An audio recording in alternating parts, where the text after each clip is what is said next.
que é a vida. É o princípio da morte. You have killed and you will kill again. You know how to whistle, Christine. You just put your lips together and blow. Qui êtes-vous? Aucune importance. Que voulez-vous? Vous tuer. Klaatu, Barada, Nikto. The blood of these whores is killing me. Eu sou o Tubo e ele Mickey Mouse. Hoje de noite, a gente vai ficar em casa vendo vídeo. Pra variar. Ele alugou uns filmes na Politeama que quer me mostrar. Quais?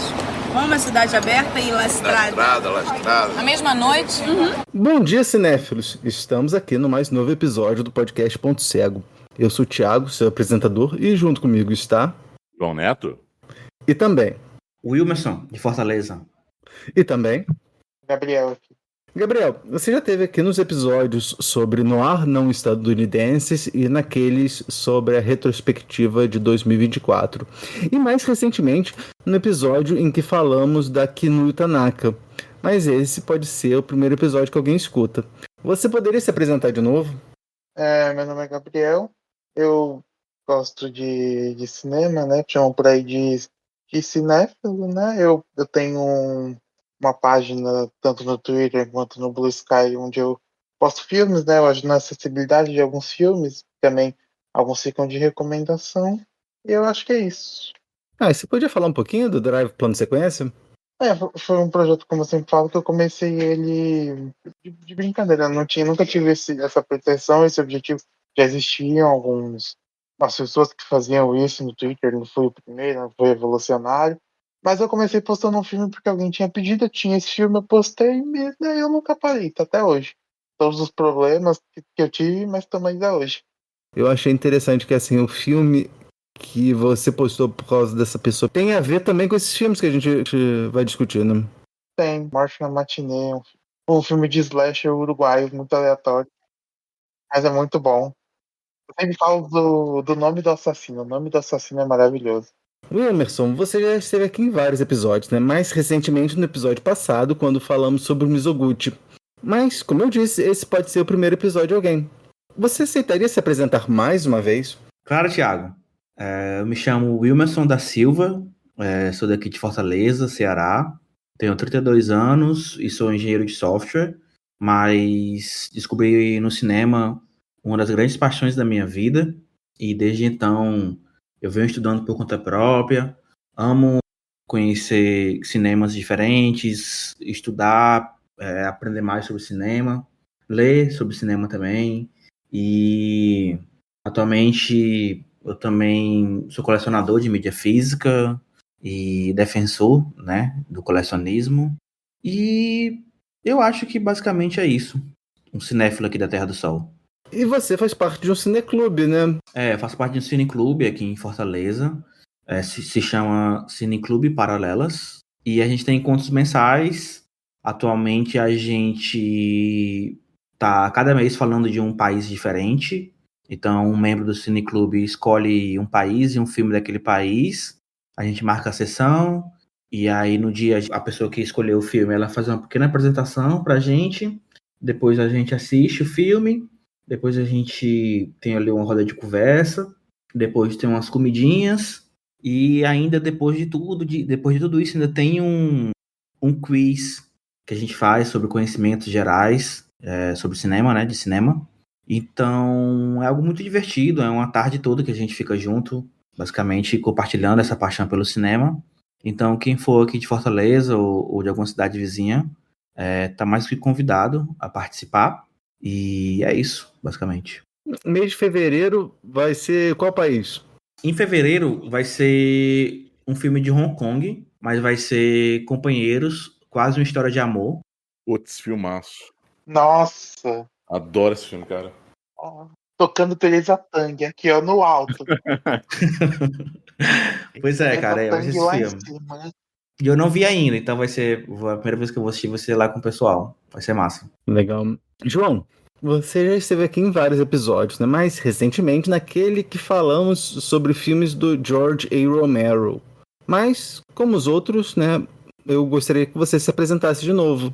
Claro, meu nome é João Neto, eu tenho 31 anos, sou formado em jornalismo e letras, hoje sou professor do estado de São Paulo, estudo cinema por conta já tem algum tempo e tenho minha página também, em que eu faço alguns comentários sobre alguns filmes, que é o Cineratos, que está tanto no TikTok quanto no Instagram. E de vez em quando estou por aqui. Ultimamente com menos frequência do que eu gostaria, mas espero voltar a dar mais as caras por aqui. E fala um pouquinho do Cineratos pra gente. Claro, o Cineratos ele surgiu como uma página em que eu levava alguns comentários sobre filmes, né? Ela surgiu ali entre 2019 e 2020.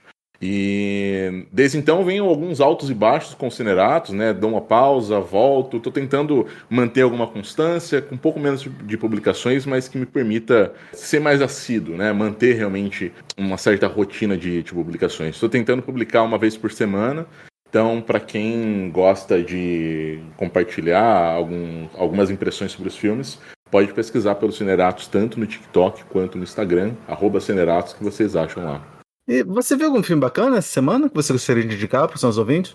Eu tô numa tentativa aí de ver todos os filmes do Oscar, né? Acho que o fato do Brasil ter sido indicado em 3 categorias diferentes me deu um ânimo para voltar a acompanhar a cerimônia, e aí eu tô tentando ver tudo. Mas, ao mesmo tempo, também tô tentando ver outras coisas diferentes. A minha noiva me apresentou um filme não tem muito tempo, chamado O Substituto, que é um filme de 2011, que vai acompanhar um professor chamado Henry. Ele é um professor de ensino médio e que, apesar dele ter uma certa desenvoltura para lidar com os adolescentes, ele só dá aula como substituto para evitar de criar vínculos, né, com os alunos. Acontece que ele acaba sendo chamado para lecionar numa escola pública e lá ele vai acabar se encontrando com vários professores bastante desmotivados, mas mais que isso, né, vai encontrar também com um cenário muito desolador também por parte dos alunos, né, um cenário em que os alunos também se sentem muito pouco acolhidos no ambiente escolar. Para além disso, ele também passa por um momento em que ele tem dramas familiares para lidar e também 3 mulheres que vão acabar entrando na vida dele, criando uma nova configuração ali com a qual ele precisa lidar nesse período. É um filme muito interessante porque ele talvez tente emular em alguns aspectos um gênero que é bastante comum, que é aquele gênero do professor que vai entrar em contato com uma classe problemática e, enfim, dá algum tipo de sentido para aqueles personagens. E aqui a gente vê um retrato um pouco mais sóbrio disso, né? A gente até tem algum resquício dessa tentativa de mudança, mas é um filme que está muito mais interessado em lidar com a falência do ensino e, mais do que isso, a falência dos valores da nossa sociedade. Assim, é um filme pesado, então eu recomendo que, se de repente quem se interessar em assistir, procure ver o filme num dia em que esteja melhor assim da cabeça, porque provavelmente vai sair bem bagunçado dele. Entendi. E você, Gabriel? Viu alguma coisa legal? Eu acho que para recomendar, aproveitar que esse diretor vai lançar um filme que logo logo vai estar no cinema, que é um filme do Érico Haas, chamado Come Back, que é um filme de 2016, e basicamente esse personagem, que o nome é Amador, ele é até interpretado pelo Nelson Xavier, foi o último papel do Nelson Xavier. Ele veio a falecer, acho que não sei se o filme chegou a ser lançado, ele chegou a assistir, e ele interpreta esse personagem Amador, que em algum momento da vida dele ele já foi um matador de aluguel, né? Já foi um matador de aluguel, só que agora são novos tempos, mudou meio que como funciona o mundo, né? Não dá mais para resolver da forma como ele resolvia. Então meio que essa figura que ele representava agora já é obsoleta, e ele tá tentando viver nesse mundo da maneira que ele pode. Só que aí, né, o comeback do título, a cada momento ele vai se aproximando de voltar a ser o que ele era, só que aí nesse mundo onde essas regras já não valem mais. Bem legal o filme do Érico Haas, que logo logo vai lançar o Ash outra vez, que já tem data, não tá muito longe. Eu recomendo assistir esse primeiro filme dele. Muitas das características que tem no Ash outra vez, que é um filme que eu acabei assistindo na Mostra de São Paulo, tá nesse filme. E você, Wilmerson? Eu assisti um filme essa semana que alugou assim um quartinho na minha cabeça, que é um filme que no Brasil tem um título muito paia, que é Os Meninos, mas a tradução original do título seria Quem Pode Matar uma Criança. Esse é bom, hein? Esse é bom, nossa, esse é bom. Poxa, é do Ibanez, né? O Ibanez Serrador. é um espanhol, né? É esse terror, mistério espanhol, que acompanha esse casal de britânicos. A mulher tá grávida e eles estão de férias ali na Espanha e eles vão visitar uma ilha onde o protagonista tinha estado há mais de 10 anos atrás. Ele tinha ido nessa ilha e ele queria revisitar, né? E aí ele vai com a esposa para essa ilha, só eles dois. Quando eles chegam lá, eles não encontram nenhum adulto, só tem as crianças. E aí eu acho que é bom eu falar só até aqui, porque esse filme é um daqueles filmes que quanto menos você souber, eu acho que melhor sabe? Nesse momento que eles chegam na ilha, se instalam esse mistério de onde estão os adultos, né? E esse mistério vai escalando até que, pra mim, assim, só o que sobra é o horror, sabe? É o terror, assim. Então, pra mim, o terceiro ato desse filme é muito, muito bom, assim, monumental. E as cenas finais, assim, são inesquecíveis. Por isso que eu tô há alguns dias com ele na minha cabeça. Fica a dica aí pra ele. Eu acho que tem nos drives, né, Gabriel? É fácil de achar nos drives. Uhum. Sabe como eu conheci esse filme? Pelo Kleber Mendonça. Ele recomendou faz um tempinho já. Aí foi, caralho. Pelo Instagram ele postou a capa do Blu-ray, que acho que ele tinha em francês, né? Porque ele tava ficando tempo na França. Aí eu fui procurar pra assistir, realmente muito bom. Eu nem lembro, cara, como eu cheguei a esse filme, mas... Eu assisti porque o Projection Booth, aquele podcast que eu sempre falo, eles fizeram episódio em 2013 sobre esse filme. E aí, na época que eu comecei a ouvir, foi mais ou menos em 2013, né? Então, eu assisti vários filmes, assim, até 2018, 2019, eu vi vários filmes que eles tinham falado no podcast deles. Bem, a gente terminou os episódios em homenagem ao cinema japonês. Foi um mês muito legal, assim, eu gostei bastante de todos os episódios. E agora a gente vai começar um mês de apreciação aos ouvintes, né? E eu, em outubro, novembro, eu pedi para as pessoas lá no Blue Sky para me mandarem sugestões. Também disse aqui, né, quem tivesse sugestões. Vocês mandaram sugestões e agora, né, a gente escolheu as ideias para programas. E aí agora a gente vai começar e a gente começa justamente com um ouvinte que se tornou apresentador do programa, que foi o Gabriel, né? O Gabriel foi uma das primeiras pessoas a mandar a sugestão e aí a gente vai falar. Ele também aproveitou e já indicou os filmes, né, o que facilitou nosso trabalho também. A gente vai falar sobre metalinguagem, né? Cinema dentro de cinema. O Gabriel sugeriu que seria assim, filmes metalinguísticos, né? Mas a gente já fez um episódio sobre filmes metalinguísticos em 2021, né? Então esse seria o Filmes Metalinguísticos 2. O enfoque agora é outro, né? Porque a gente fez um episódio sobre a produção de filme e agora a gente vai falar sobre a relação do público com o filme, né? Como se a tela do cinema fosse transpassada, né, de um lado para o outro, né? Porque de alguma forma o mundo virasse filme, né? Exatamente, que o mundo... E eles falam isso num dos filmes, mas a gente está se adiantando. João, quando se fala de cinema dentro de cinema, qual é o primeiro filme que vem à sua mente? Cara, eu acho que tem dois filmes que acabaram me marcando bastante quando eu penso nesse tópico, né? O primeiro é um filme do Brian De Palma, acho que a gente até chegou a comentar sobre ele aqui em algum momento, indicar ele. Eu sei que ele apareceu, que é o Dublê de Corpo, né? Eu lembro de ter descoberto os filmes do Brian De Palma, ter me apaixonado, e aí vi uma sequência de filmes, né? E, assim, eu sou meio suspeito para falar, porque eu gosto de praticamente tudo que ele fez.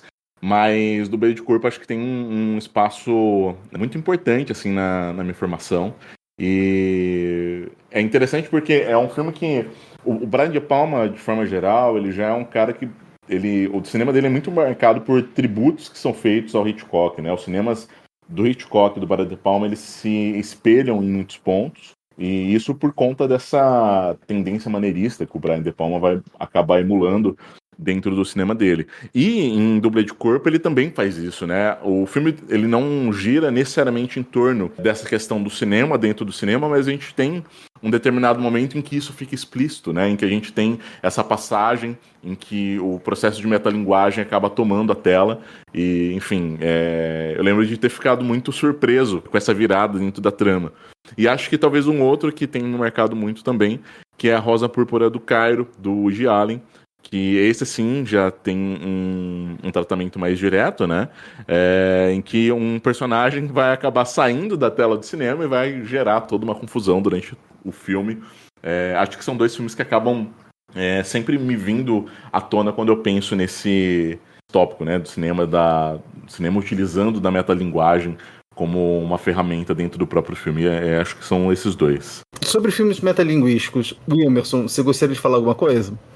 Vem alguns assim na minha cabeça que tratam da feitura, né, do cinema. Tem vários níveis, né, várias maneiras dessa abordagem. Eu acho que um que vem à minha cabeça é o Irmã, acho que no Brasil é a Irmã Vep, que é do Olivier Assayas, que é um filme que acaba pegando um pouco não, né? Pega bastante do A Noite Americana, do Truffaut, que é um outro filme que também se encaixa nessa categoria, né? Esse filme é protagonizado pela Meg Chan, inclusive o protagonista do A Noite Americana, né? Que é o Jean-Pierre Jeunet, ele nesse filme do Irmão Vep, ele é o diretor do filme dentro do filme, né? Então a referência é bem escancarada, a referência à Noite Americana, mas é um filme que se diferencia em muitos sentidos e é um filme que me marcou muito quando eu assisti.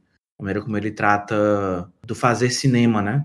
E às vezes de como também algo ali dentro do filme também pode extrapolar e sair para o mundo real, né? No caso, a personagem, né? Do filme que eles estão fazendo. Eu penso... Não consigo não pensar no Mulholland Drive, né? Cidade de Sonhos, que aí fala um pouco mais da indústria, né? E aí, nessa pegada de falar da indústria, especificamente de Hollywood, Crepúsculos dos Deuses, né? Não tem como também não lembrar. E tem um outro filme que também que foca em Hollywood, que eu também gosto bastante. Eu vi faz tempo. É um filme com a Veronica Lake, que se chama Sullivan's Travels. Esse filme é bom. É de 41, se chama Contrastes Humanos. Mas eu gosto muito desse filme, gosto muito. Não, é muito legal, é muito legal. Tem muitos filmes, Ed Wood, né, do Tim Burton, que é falando sobre esse diretor, e aí também tem muito, acho legal porque tem o Bela Lugosi, né, sendo interpretado ali pelo Martin Landau, e aí fala muito sobre a carreira do Bela Lugosi, né, nos últimos anos ali. Enfim, tem muitos filmes que eu acho bacanas que tratam sobre o fazer cinematográfico, sobre metalinguagem. Tem o próprio Pânico, né, é um filme muito famoso, mas que fala muito sobre a metalinguagem, especificamente dos filmes de terror, né. Tem muitos filmes, dá pra, conversar muito sobre esse assunto. É muito rico. E você, Gabriel?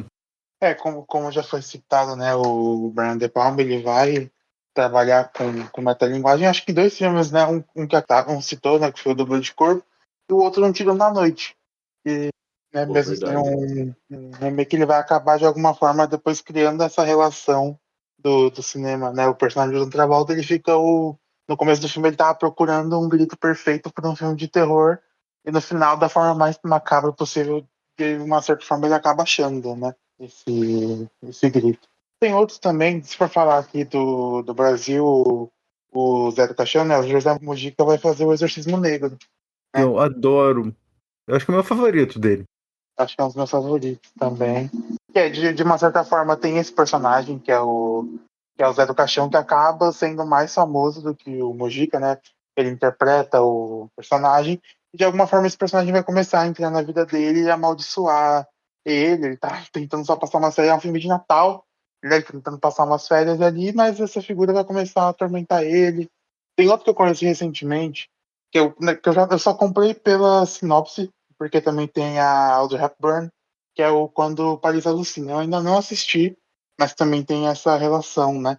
São 2 personagens meio que tentando terminar um roteiro, que eles não sabem qual é o final, então eles começam a encenar esse filme até chegar na conclusão para saber como vai terminar.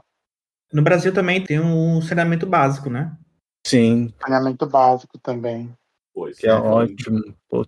Estamos falando de Brasil, tem que falar de Zoando na TV com Angélica e Márcio Garcia, que é sensacional. Ah, esse eu não vi.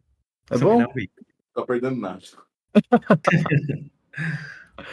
Tem outras coisas que vão fazer, tipo, pensar em. É que, na verdade, já vai passar um pouco mais do jogo de cena, do Coutinho. Ai, que bom Dá pra também. falar que tem essa relação com as atuações, principalmente, né? Tem um outro que é um pouco menos conhecido, que foi um programa feito da TV chamado Cena Aberta. É um programa feito pelo Jorge Furtado e Guia Reis com a colaboração da Regina Casé. Em cada episódio eles pegam uma história, algum livro, e eles vão escolher atores, né, que têm essa vivência parecida com os personagens e colocam esses atores, não são atores, né, essas pessoas não profissionais, para interpretar os personagens das histórias, né. Então tem o primeiro episódio, que é a Hora da Estrela, tanto que é muito aleatório, que tem o Wagner Moura nesse episódio, e ele vai fazer um dos personagens, mas os outros são não atores que têm a vivência parecida com um das protagonistas dessas histórias. É bem legal. São 4 episódios, é curtinho, você consegue achar na internet. O nome é Cena Aberta. Legal. Agora que já conversamos do tema, vamos recapitular as regras do programa. No mês de fevereiro, eu pedi aos ouvintes que mandassem sugestões de temas para o programa. Hoje, o Gabriel escolheu filmes metalinguísticos e também escolheu um filme ao qual o Wilmerson ainda não havia assistido e outro ao que o João ainda não assistira, ou seja, 2 filmes que estavam lá nos seus pontos cegos. Nós vimos os filmes e agora conversaremos sobre eles. Aproveito para dizer que haverá spoiler. Então, se você não quiser saber o final desses filmes, nós recomendamos que você pause o podcast, vá assistir a eles e volte para nos ouvir. Estamos aqui esperando. Gabriel, qual foi o filme que você escolheu para mim? Circuito Kill, de 1978. O público da matinê de um spaghetti western é trancado no cinema pela polícia depois que um deles é morto a tiros durante um confronto na tela. Um inspetor perplexo entrevista os clientes peculiares e blasé, um de cada vez, e começa a perceber que a maioria deles está sendo evasiva por um motivo ou outro. O filme foi dirigido por Juliano Montaldo, com o roteiro de Nicolás Badalucco, com colaboração de Mário Gallo e Juliano Montaldo, baseado na história de Nicola Badalucco e Mário Gallo.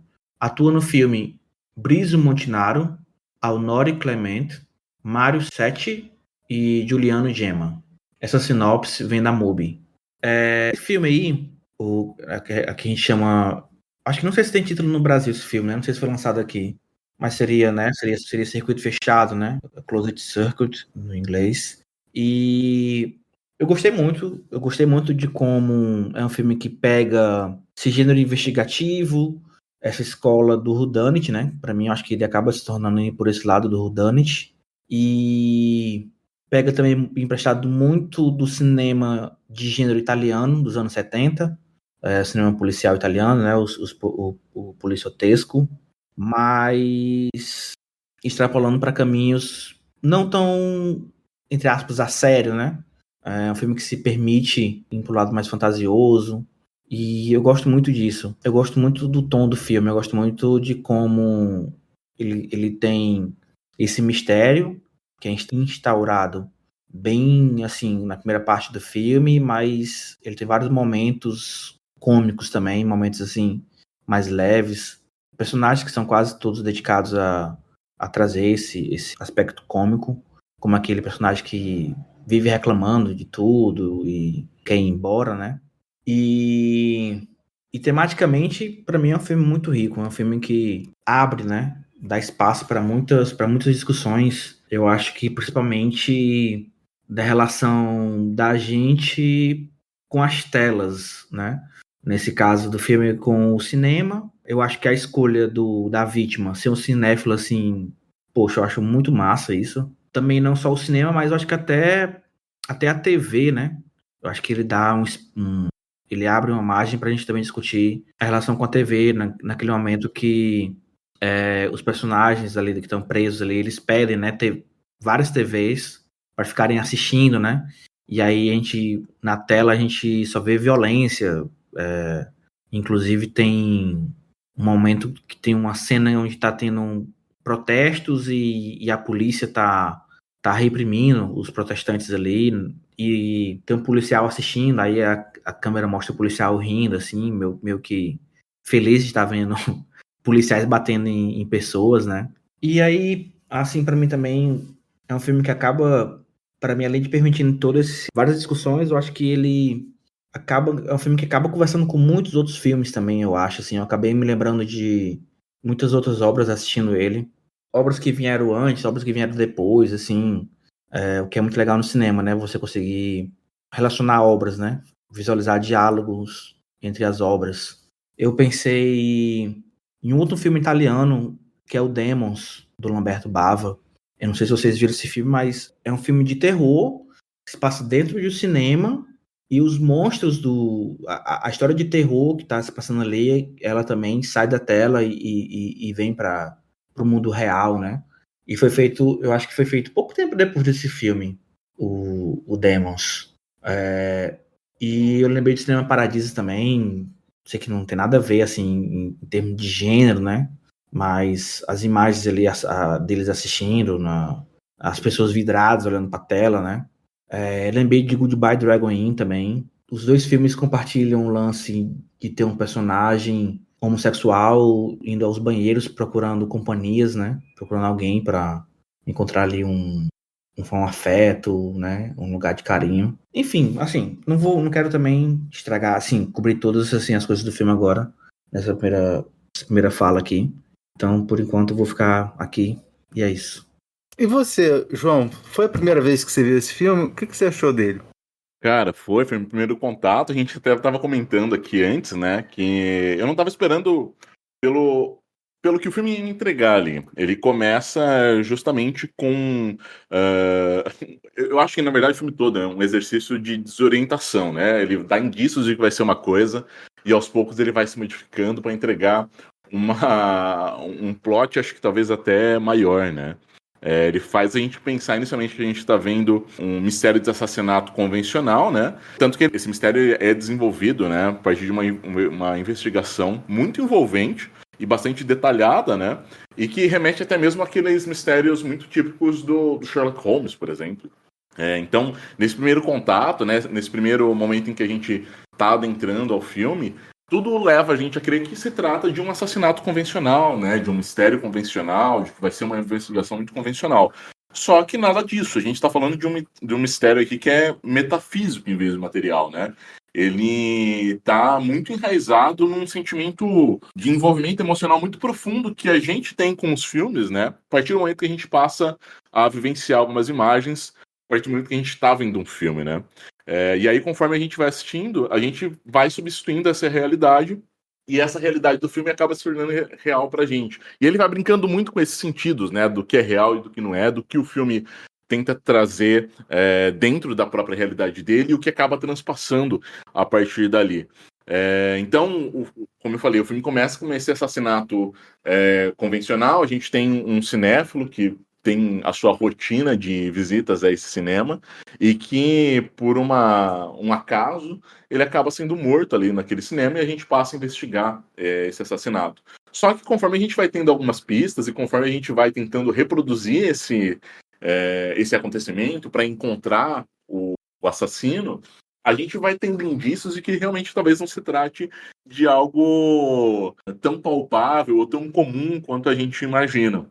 Como eu falei, o filme todo eu imaginava que a gente ia encontrar realmente um assassino ali, um assassino real, e o filme, na verdade, transforma isso, né? A gente vê aquela cena em que a gente tem o pistoleiro atirando, e o fato dele atirar não é algo que está preso ao filme, mas que passa para a nossa realidade. Eu gosto porque o diretor ele tem um olhar que é bastante sutil e lúdico, e que vai trabalhar muito nessa questão da conexão entre o público e a própria imagem, né? E ele vai utilizar todas as ferramentas que ele tem disponíveis ali para fazer com que essa trama toda seja muito envolvente.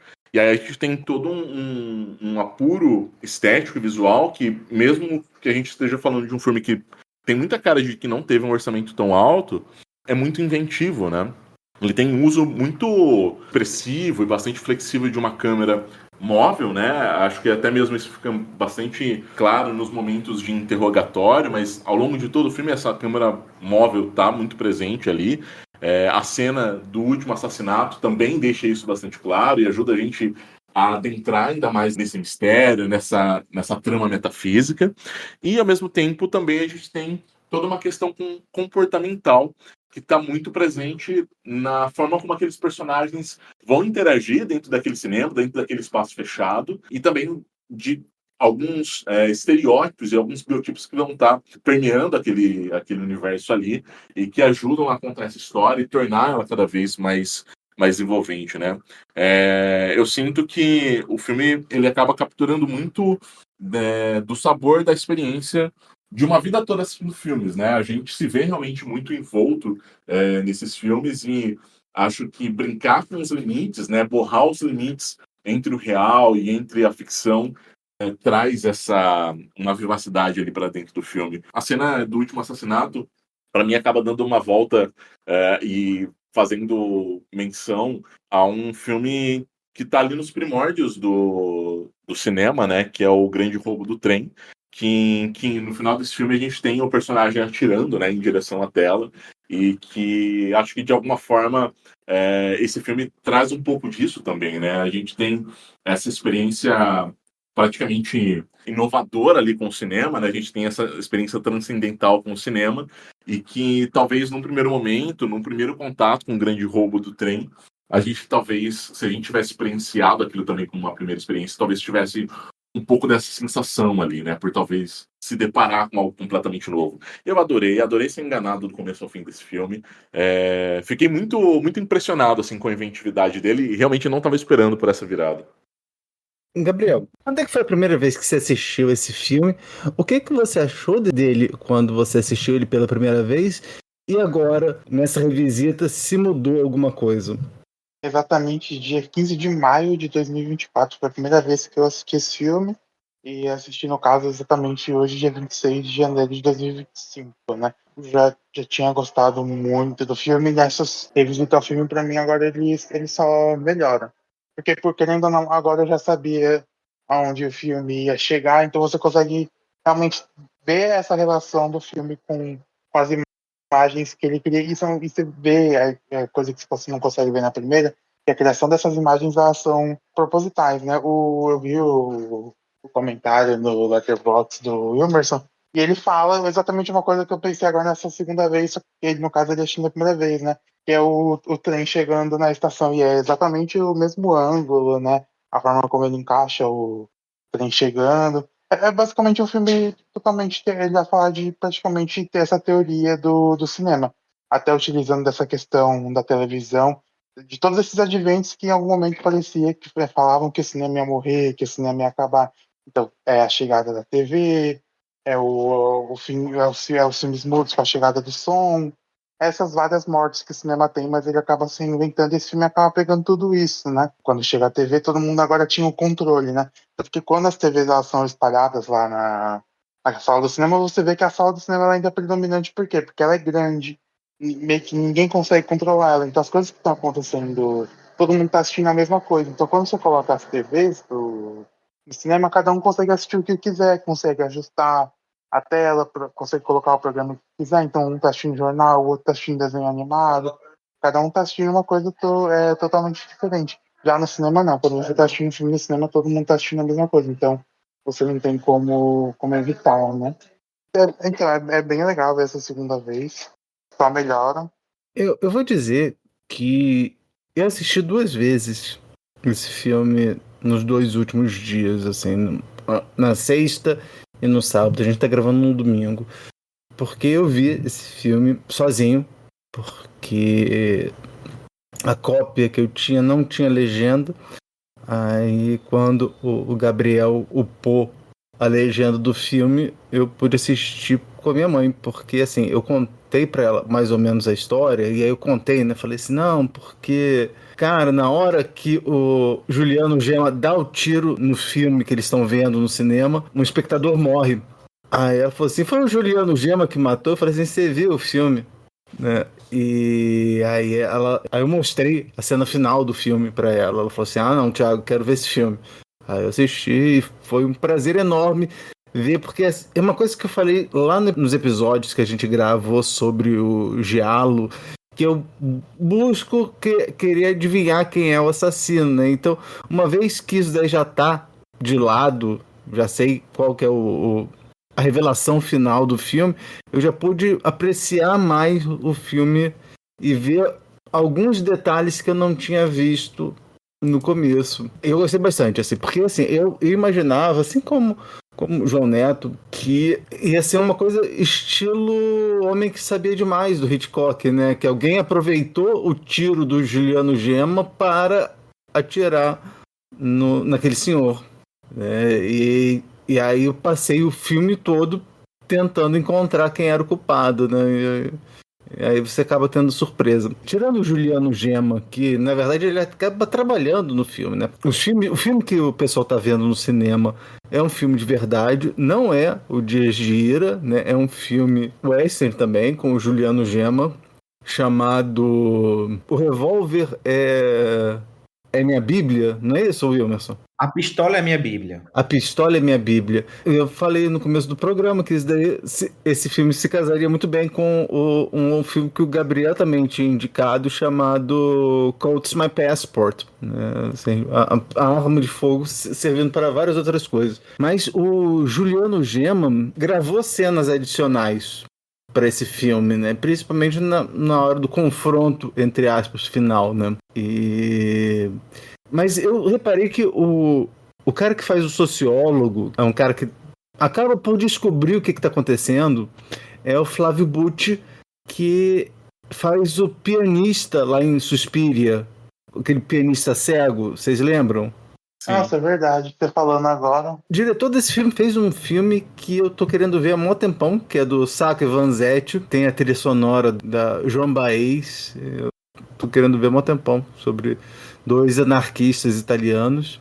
E uma coisa que nessa segunda vez que eu vi, eu reparei que tinha muito acidente de carro no áudio, né? No começo do filme estão as duas mulheres conversando, tem um acidente de carro, aí depois chega, eu acho que quando chega o cinéfilo, tem mais, a gente escuta mais um, né? E se você prestar atenção no que está acontecendo na rádio ou na TV, tá sempre um desastre, né? Eu não sei, acho que foi o Wilmerson que falou que eles estão sempre vendo violência, e é verdade, né? Eles estão sempre, mesmo desenho animado, você tá vendo lá o lobo atrás do Papaléguas e tal, mas na TV também tem muito desastre, não apenas o lado, né, político, né, tem a repressão policial, porque a gente está lá, malmente está lá passando pelos anos de chumbo lá na Itália, né, que lá também teve anos de chumbo, né, com vários movimentos de violência política, né, vários atos de violência política,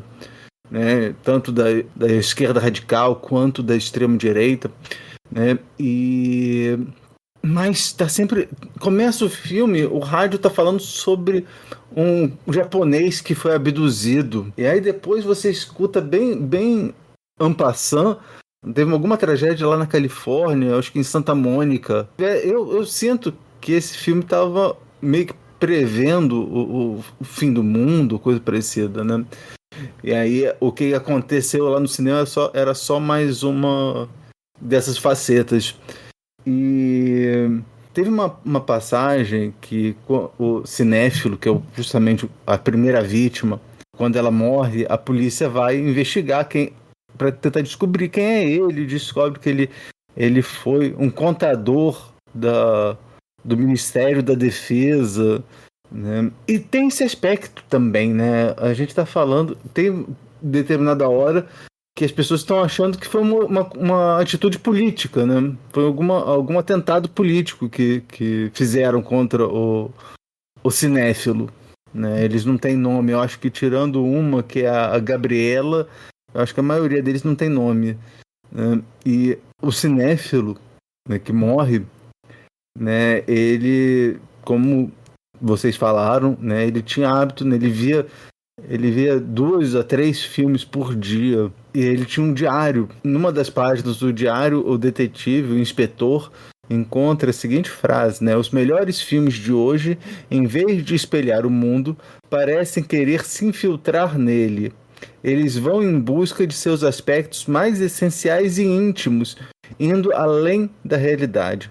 Alguns filmes menores, por outro lado, tendem a distorcer a realidade e criar um mundo imaginário que para muitos substitui o real. Fiquei pensando, né, de como essa frase acaba fazendo sentido na hora que a gente vai ver o filme.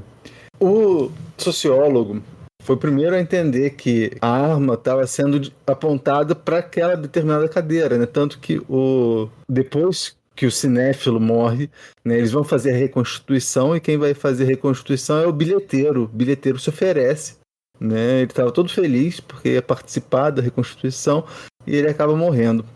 E aí o sociólogo tem uma ideia, né?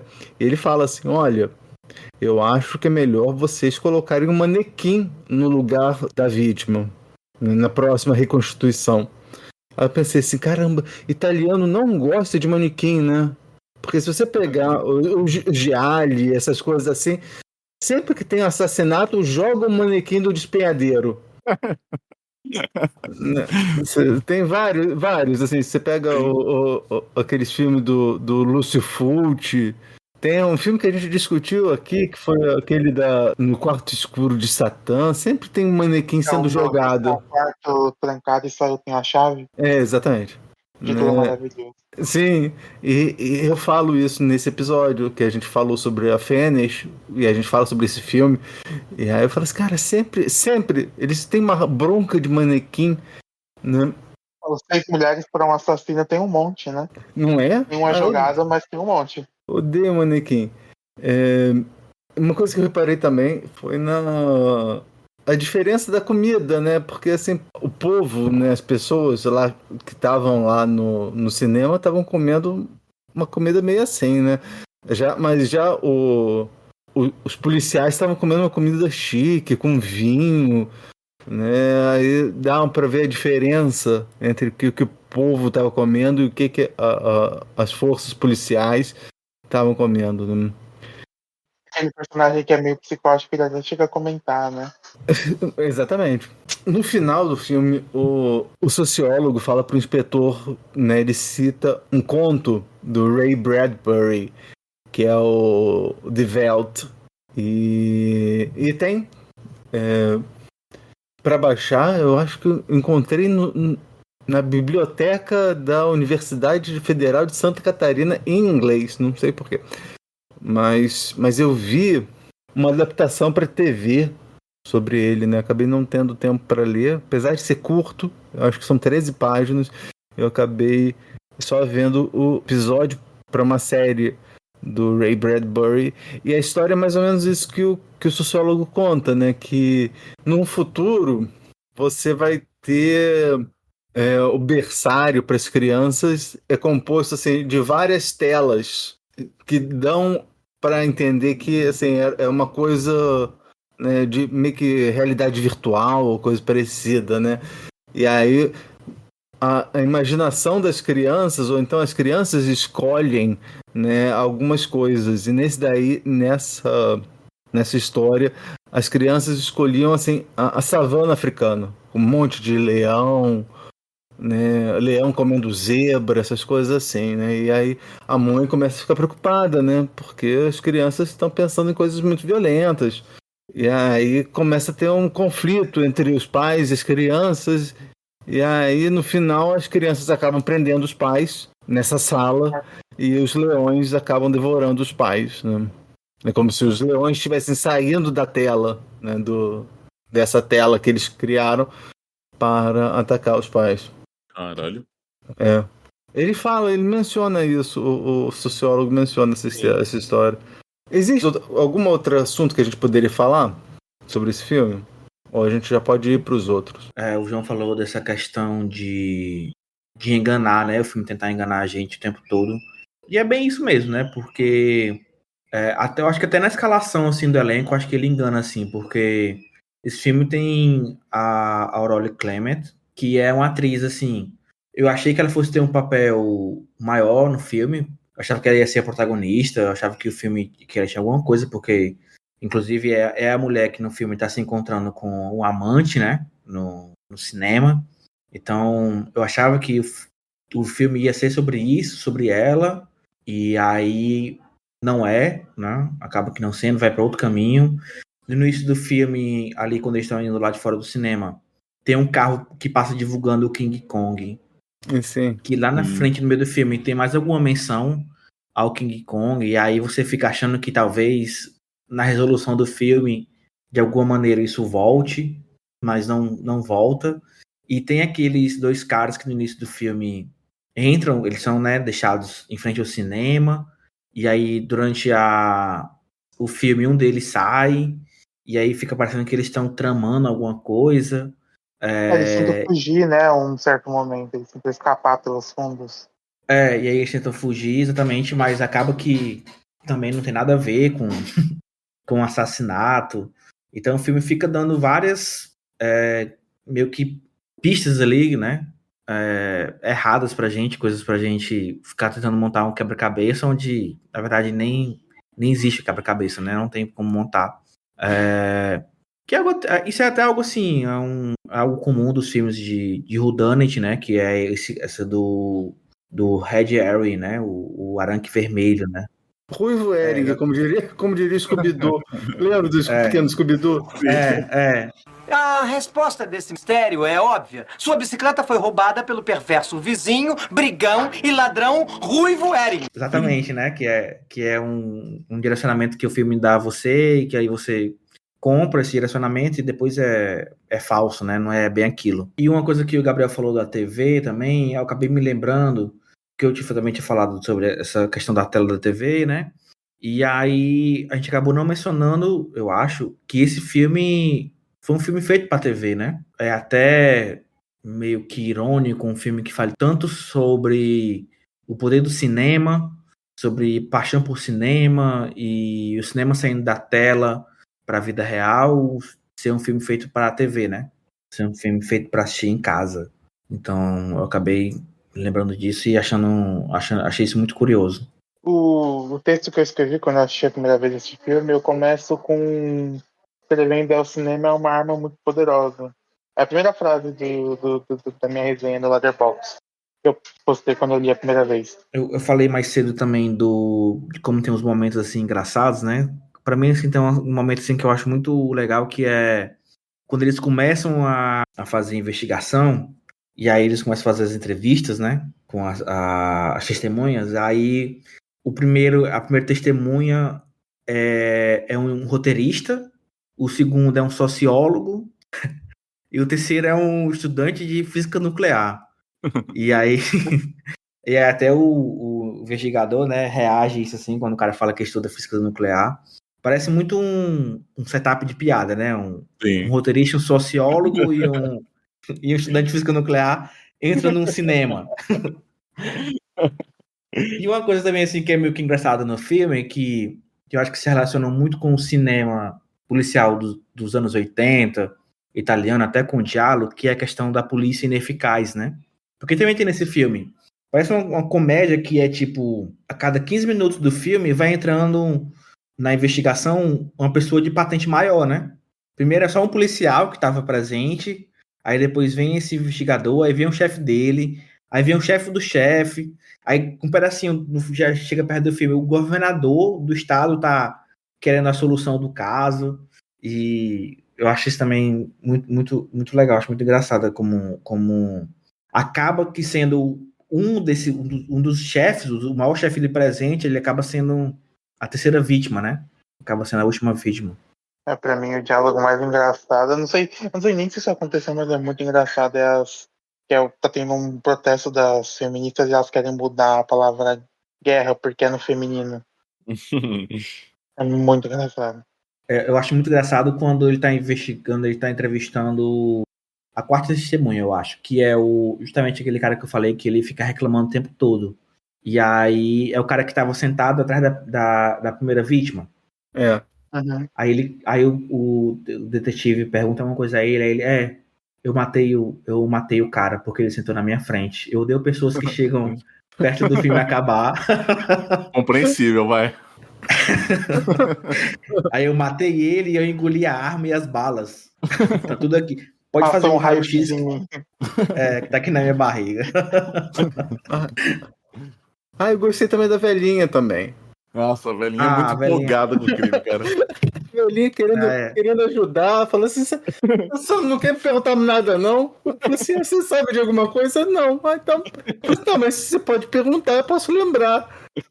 Aí depois a filha, parece que é filha dela, né? A chaperone dela. Depois que liberaram os idosos para ir para casa, aí ela falou assim: então vamos, senhora. Ela falou assim: não, quem disse que eu quero ir? Eu quero ver isso resolvido. É muito bom Igual ela a gente, reclamando né? que o pistoleiro demora pra atirar. Por que ele não atira logo? Sim. Ele tá se divertindo muito com isso. Eu achei muito bom, assim, gostei muito, achei muito divertido esse filme. Vamos pro próximo? Bora lá. Então vai lá, João. Vamos para o próximo filme. Gabriel, qual foi o filme que você escolheu para mim? Dormir Assim Como Sonhar, de 1986. O filme foi escrito e dirigido por Kaizo Hayashi, estrelam o filme Moe Kamura, Shiro Sano Koji Otaki e Fujiko Fukamizu.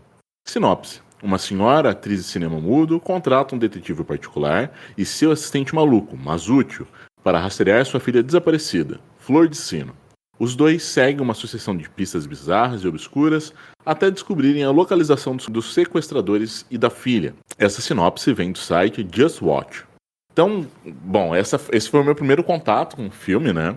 E é curioso porque é um filme que me deixou com algumas dúvidas no começo, porque ele é um filme da década de 80, mas ele adota essa coisa de ser um filme de cinema mudo, né? Ele vai realmente buscar criar toda uma atmosfera de cinema noir mudo, mas ele tem alguns pontos em que ele vai inserir algumas falas. E ali acho que ele já dá alguns indícios, né, de qual vai ser a pegada do que ele quer fazer, e de que na verdade a gente está lidando com um filme que ele não está trazendo a questão do cinema mudo como limitação, mas mais como uma escolha estilística, né? Ele está tentando realmente remeter a esse período. Eu acho que diferente do filme anterior, que desde o primeiro momento tenta, de alguma maneira, enganar a partir do mistério que ele apresenta, aqui, na verdade, acho que a gente já tem esses indícios muito bem postos de qual vai ser a proposta do filme, né? Que é essa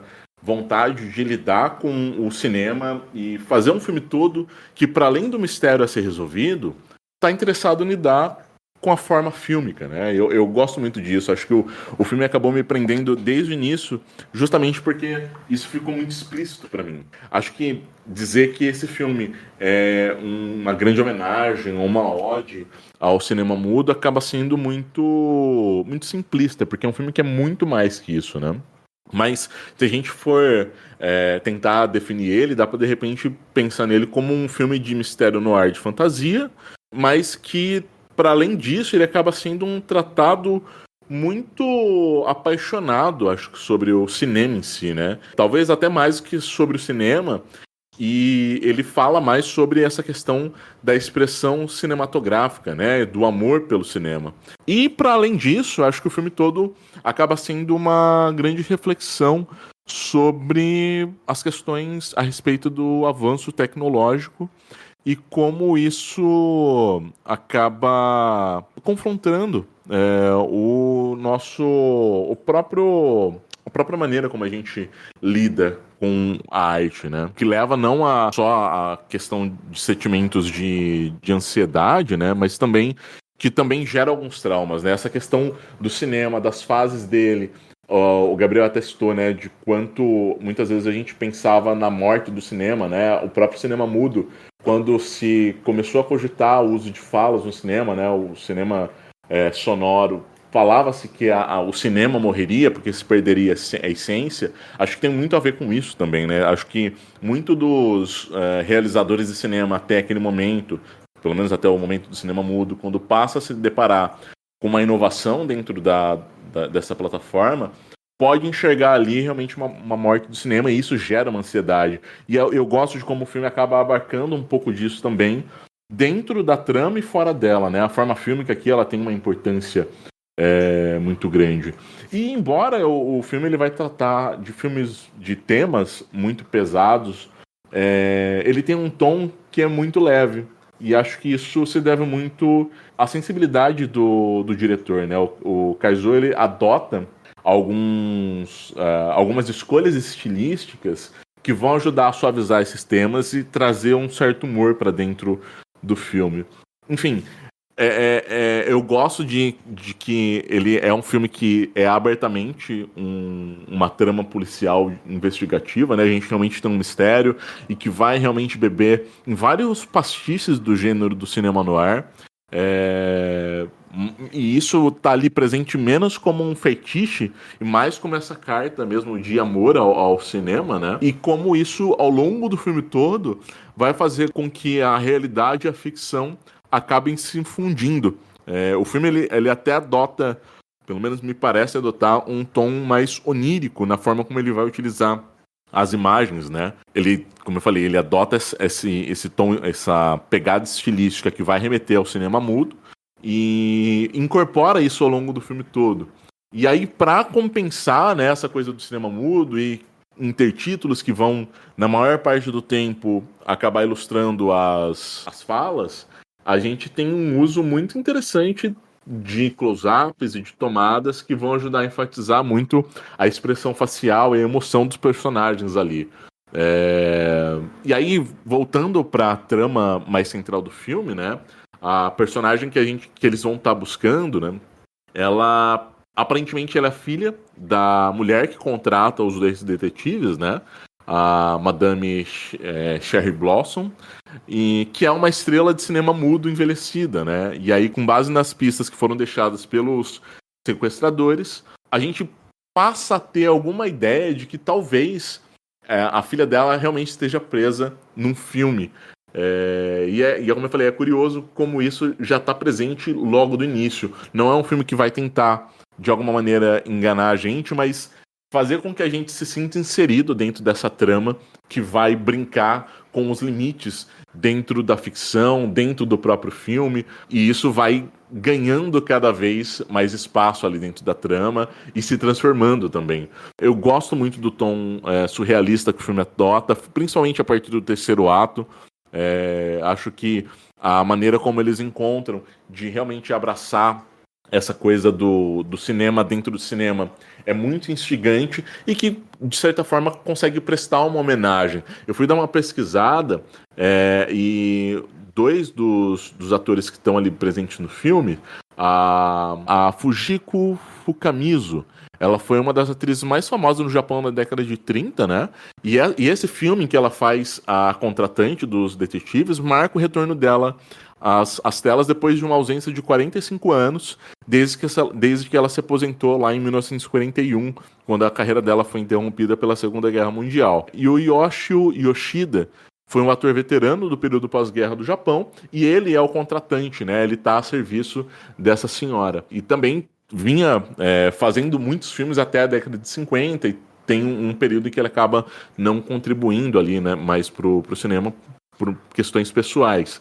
Mas, enfim, o filme ele trata desse período áureo do cinema e trazer esses dois atores para dentro do filme e o papel que eles desempenham ali dentro, acho que ajuda até mais a expandir, né, essa questão metafísica que é trabalhada ao longo do filme todo. Eu gostei muito desse filme, cara, muito mesmo. Ai, também. Wilmerson, essa foi a primeira vez que você assistiu esse filme, né? O que você achou dele? Sim, foi a primeira vez. Assim, como o primeiro filme, eu não sabia muito o que esperar e não sabia o que estava acontecendo até o terceiro ato, né, também. Eu confesso que eu não gostei tanto. Eu entendo a ideia, eu acho muito legal a proposta do filme, mas eu acho que a encenação dele, essa ideia de... a estranheza que ele tem na forma, essa questão do cinema mudo, mas alguns personagens falam, né? Os vilões falam, né? Se eu não me engano. E os mocinhos não. Eu não sei, primeiro assim, na primeira assistida, né? Me pareceu uma estranheza apenas por si mesmo, sabe?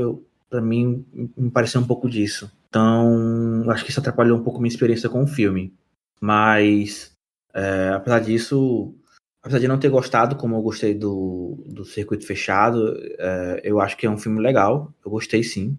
E concordo muito. Eu acho que o João acabou cobrindo muita coisa do que eu estava pensando em falar. Acho que não tenho muito mais a acrescentar, não. E você, Gabriel, quando é que foi a primeira vez que você assistiu esse filme? O que você achou dele na época e agora nessa revisita? A primeira vez foi no dia 8 de setembro do ano passado. Não faz nem tanto tempo. E aí agora revisitando. Quando eu assisti, eu já tinha achado. Pra mim é o melhor filme que eu assisti no ano passado. Se eu fizesse um top 10 filmes assistidos pela primeira vez em 2024, sem ser lançado em 2024, esse entraria em primeiro. E é um filme que eu li, né, naquele momento eu criei, né, porque a minha relação com o cinema ela começou meio que do nada e com o tempo ela foi ficando mais forte. Acho que nesse filme eu vi tipo todo o potencial que o cinema ele consegue chegar, né? Porque é o quê? É um filme feito nos anos 80, só que ele vai pegar basicamente um cinema mudo, né? E vamos pensar ali na época que ele foi feito. Então pensa que o cinema ele avançou, a gente chegou ali nos anos 80, só que o pessoal teve o advento da descoberta do som, só que não virou, então o pessoal continuou fazendo filme mudo. Então meio que o filme, né, pensando nisso, ele é meio que uma forma de como a gente pode ser criativo fazendo um filme, a gente tendo o advento do som, mas não ainda seguindo esse negócio mudo. Então ele vai usar no filme, né, a diegese. Então, geralmente a gente só vai escutar o que os personagens estão escutando a partir de fitas, né? Então, geralmente quando o personagem toca alguma coisa, a gente escuta a voz de algum personagem pela primeira vez também, é assim. É tudo basicamente com essa diegese. A gente nunca escuta nada além do que os personagens estão escutando, né, naquele filme. Isso seria basicamente como, se você pensar, né, lá no Charlie Chaplin, ele vai fazer acho que é no Luzes da Cidade, que tem uma piada que ele tem, acho que ele engole um apito. E toda vez que ele vai falar, tem o barulho do apito e a gente escuta esse barulho. É basicamente isso, né, que esse filme faz. Mas esse filme ele me pega muito, até porque eu vejo ele meio que como um remake ali de Crepúsculo dos Deuses, né?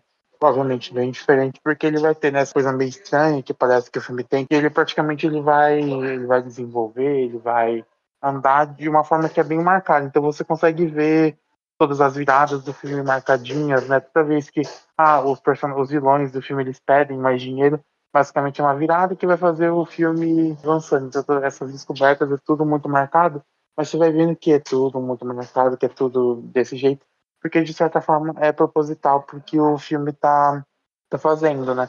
Você pensar que o filme ele tá desenvolvendo como se ele realmente fosse um filme, então ele vai pensar, não, a gente tem que fazer a estrutura de 3 atos, mas como a gente vai colocar os personagens tendo que ir onde a gente quer?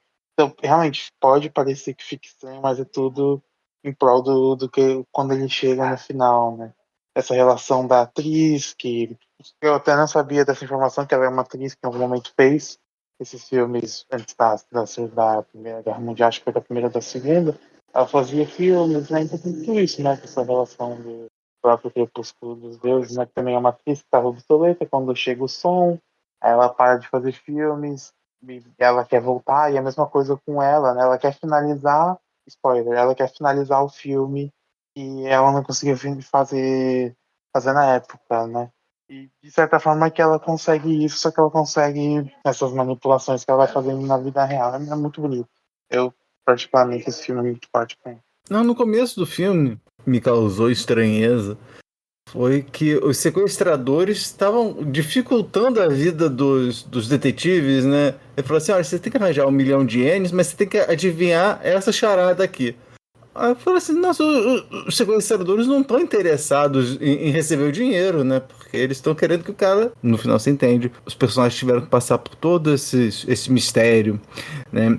E você falou dos sequestradores, os sequestradores que falam, e aí eu lembrei que, assim, um dos sequestradores, meio que o chefe dos sequestradores, ele aparece no começo do filme para, né, uma vendinha mostrando, né, porque o filme começa mostrando o filme que não foi terminado, E aí depois de algum tempo, o encarregado, né, o servo da atriz, né, quando ele vai procurar os detetives, ele passa por um cara que tá com umas crianças e ele tá contando a história desse ninja que tá tendo que resgatar uma moça e tal, né, que é o filme que foi perdido.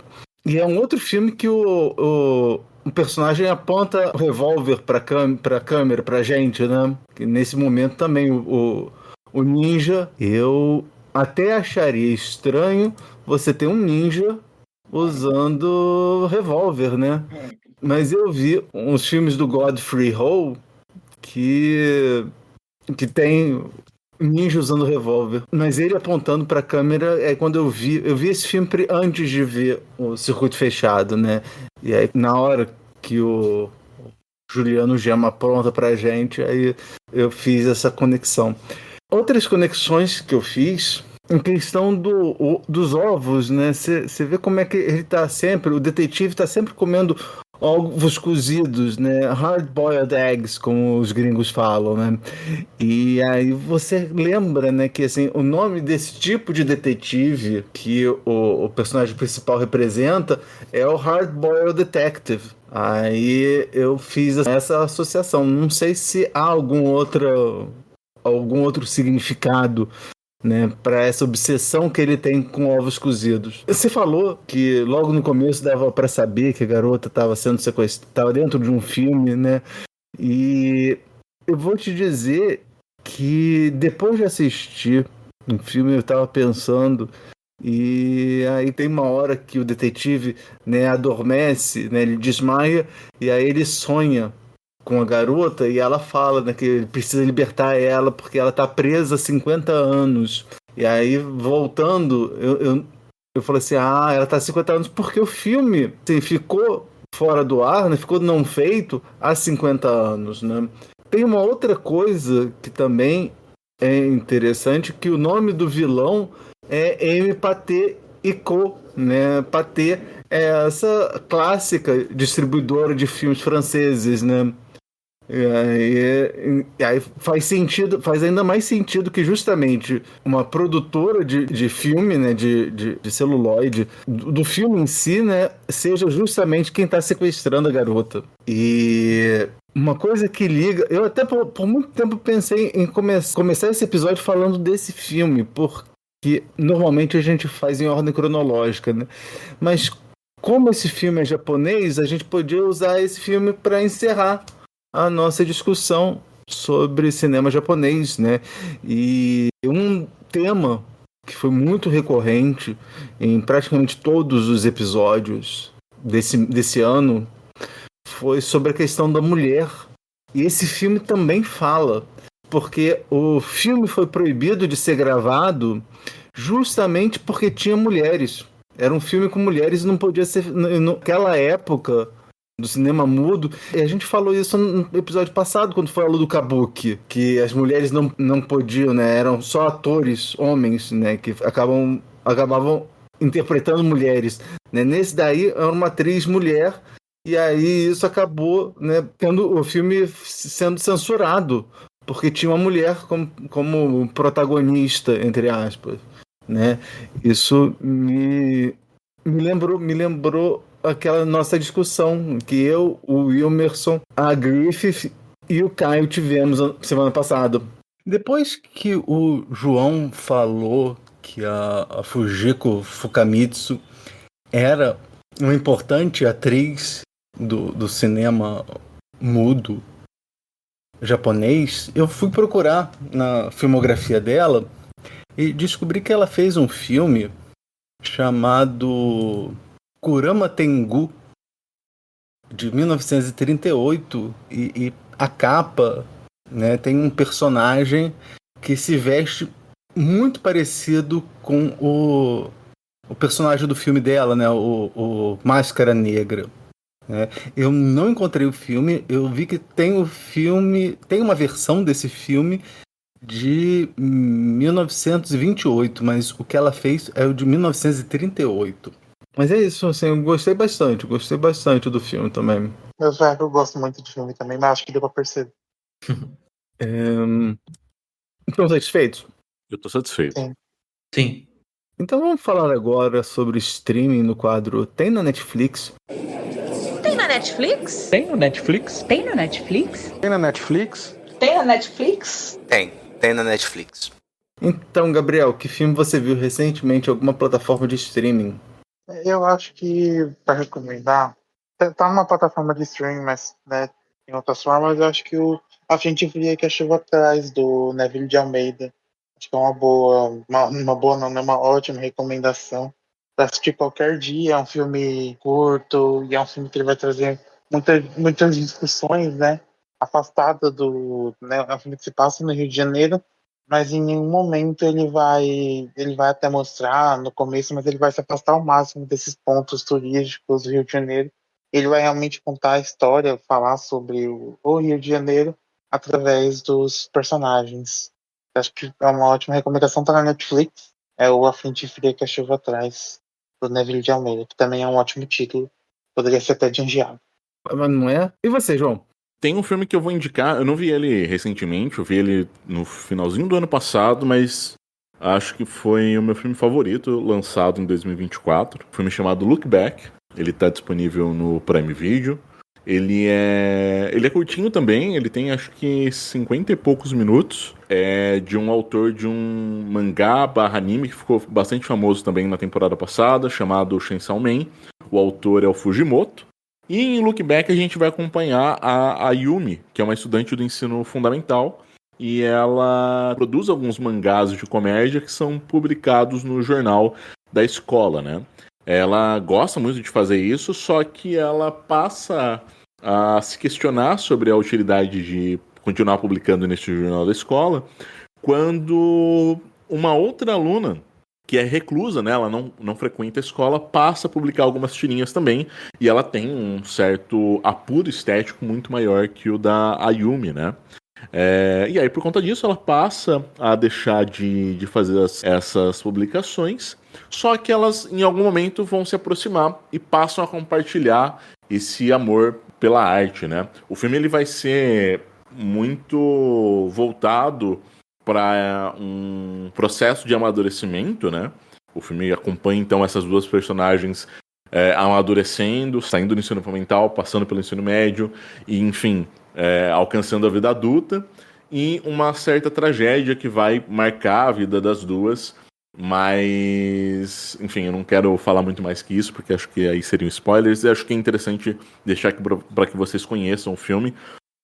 Mas é um filme que fala muito sobre o quanto a arte é importante, o quanto a arte muda vidas, o quanto a arte aproxima pessoas. Um filme que mexeu muito comigo e falou muito comigo, ressoou muito em mim quando eu assisti. E foi o que me fez, na verdade, ter um start de voltar com os Cineratos, voltar a escrever. Enfim, adorei. É um filme, realmente acho que é o meu filme favorito do ano passado. Look Back, tá disponível na Vídeo. Só um adendo, vale citar que é uma animação. É a segunda vez que alguém recomenda esse filme. Sério? Sério, no episódio do Obayashi, a Agnes recomendou. Pô, mano, filmão. Eu sou apaixonado nele.